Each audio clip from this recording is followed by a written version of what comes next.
Hello বন্ধুরা, আসসালামু আলাইকুম। আপনার মোবাইল কি হ্যাং করে? আপনার মোবাইলের কি স্পিড কমে গেছে?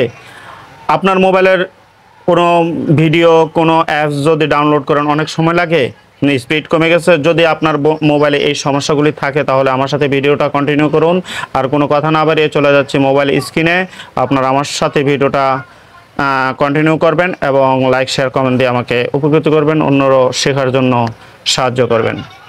এখন আমি প্লে স্টোরে ক্লিক করব। প্লে স্টোরে ক্লিক করলাম।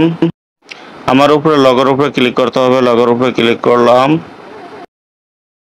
এখানে ম্যানেজ অ্যাপস অ্যান্ড ডিভাইসের উপরে ক্লিক করতে হবে। ক্লিক করলাম। ম্যানেজের উপরে ক্লিক করতে হবে। ক্লিক করলাম।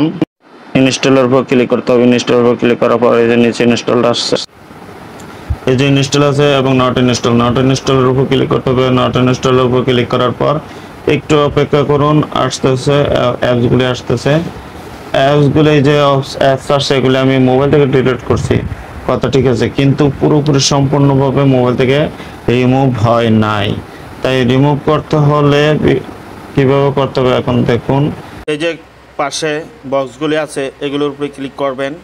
ক্লিক করলে এই যে ব্লু কালার হয়ে যাচ্ছে চিহ্ন, দেখেন আমি ক্লিক করতেছি, এভাবে ক্লিক করবেন।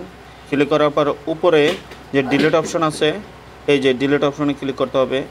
ডিলিট অপশনে ক্লিক করার পর দেখবেন যে সমস্ত যেই অ্যাপসগুলি আছে ডিলিট হয়ে যাবে। এই যে ইনস্টল আছে, এই যে আনইনস্টল আছে, এগুলি ক্লিক করতে হবে। রিমুভ আর কি, রিমুভ আছে, রিমুভ উপরে ক্লিক করতে হবে। ক্লিক করলাম, এই দেখেন সবগুলি ডিলিট হয়ে গেল। এইভাবেই গুগল প্লে স্টোর থেকে আপনাদের অ্যাপসগুলি যেগুলো আনইনস্টল করছেন এখানে জমা হয়ে থাকে, এখান থেকে রিমুভ করে দিবেন, অর্থাৎ ডিলিট করে দিবেন। আপনার স্টোরেজ খালি হয়ে যাবে।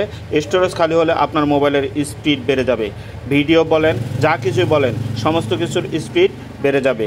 যদি ভিডিওটা ভালো লাগে তাহলে লাইক, শেয়ার, কমেন্ট করবেন এবং সাবস্ক্রাইব করে পাশে থাকবেন। এইভাবে ভিডিও আপনার স্পিড বেড়ে যাবে। আপনারা রিমুভ করবেন আপনাদের অ্যাপসগুলো। ভালো থাকুন, সুস্থ থাকুন, আল্লাহ হাফেজ।